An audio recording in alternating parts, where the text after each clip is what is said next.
Siantoni ny fiainako ratseo ianao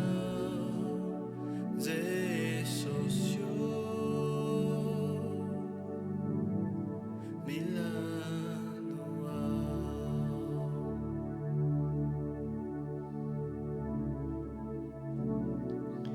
ianao nilay koa indrindra eto an-tany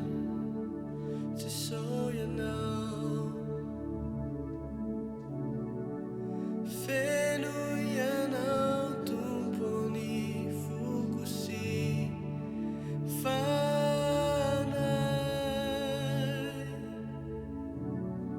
fa tsisy antony ny fiainako ratseo ianao Jesosy milano afaka miara-milaza vitsika rehetrarehetra ianao ny laiky eto an-tany ianao ny laiky indrindra eto an-tany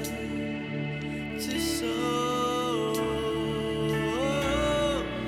feno ianao tompony foko sy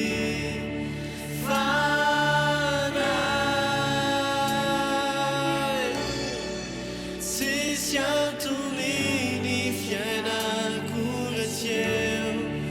ianao Jesosy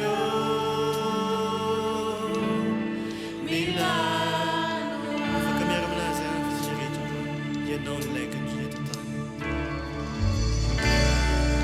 ianao ny laiky indrindra eto an-tany